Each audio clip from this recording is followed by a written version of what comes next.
Yo, what's up mga idol? Ito na naman tayo, naggagala-gala na naman. At siyempre nandito na naman tayo sa isang beach resorts na laging dinadayo. Siyempre ito yung Sohoton Beach Resorts. At dito lang yan guys, sa Adjangao, San Jose, Camarines Sur. Siyempre dadaan ka ng Lagunoy, papunta na naman dito sa dating way na sinasabi kong presentasyon o karamuan. Tara guys, pasukin na natin ang Sohoton Beach Resorts. At para makita natin ang ganda ng beach resorts na to. So ayun nga pala guys, pagkatapos natin mapunta ang mga beach resorts dito, ay siyempre pupunta na naman tayo doon banda sa may unahan. Siguro baka marating na natin ang mismong Karamuan, kasi sa tagal ng panahon ay hindi pa ako nakapunta sa Karamuan. Kahit taga rito ako mismo guys sa Bicol ay hindi ko pa talaga napuntahan ang Karamuan. Pero sabi nila 4 hours lang daw ang biyahe. Kaya pag natapos ko ang video na to ay pupuntahan na namin yun. Nakakahiyaman, pero okay lang yan kasi ganun talaga ang buhay. Madami kasi tayong inaasikaso. At patagal ko na rin talaga yung planong puntahan, kaya lang siyempre alam nyo na, pero may iba tayo guys. Yun guys, so tanaw din pala dito ang Agirangan Island sa Sohoton Beach. Alam nyo guys, itong beach na to ay isa rin sa may re-recommenda ko sa inyo na puntahan nyo kasi napakaganda rin ito. Meron din dito guys mga rock formation, tingnan nyo guys, so napakaganda talaga guys. Pwede ka rin dyan magpahinga-pahinga pag nagsiswimming ka. At ito pala guys ang unang beach na napuntahan ko dito. Dito ako unang naligo sa beach na to. Sobrang dami lagi guys ng tao rito naliligo kasi abot kaya lang ang presyo ng mga cottage. Tingnan nyo naman guys, oh, napakaganda talaga dito guys. Tahimik lang ang dagat, malalim, mayroon din mababaw siyempre. Ingat-ingat lang sa paglangoy kasi mahirap na, diba? Kaya ako na ko sa inyo guys, tara na at puntahan natin ang Sohoton Beach. Dito lang yan sa Camarines Sur.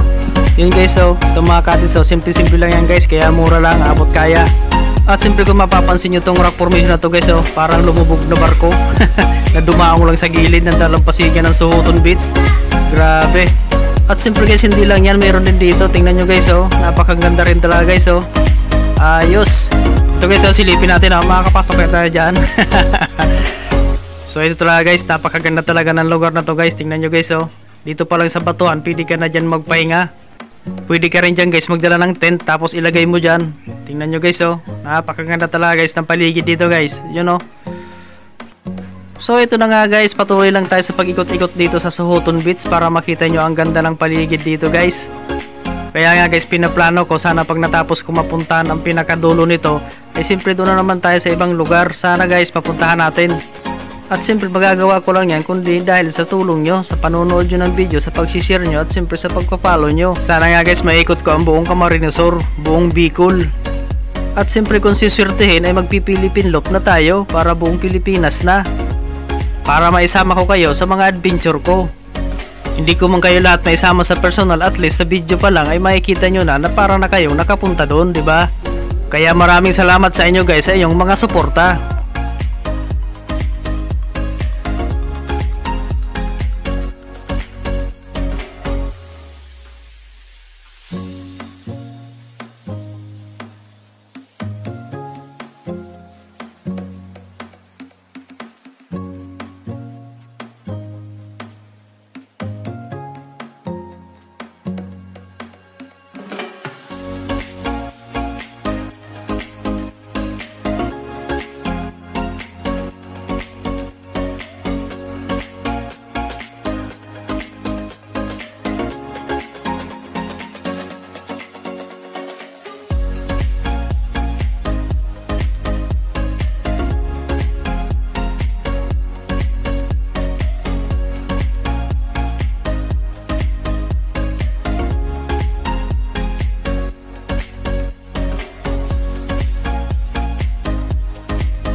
you got that yummy, yum, that yummy, yum, that yummy, yum.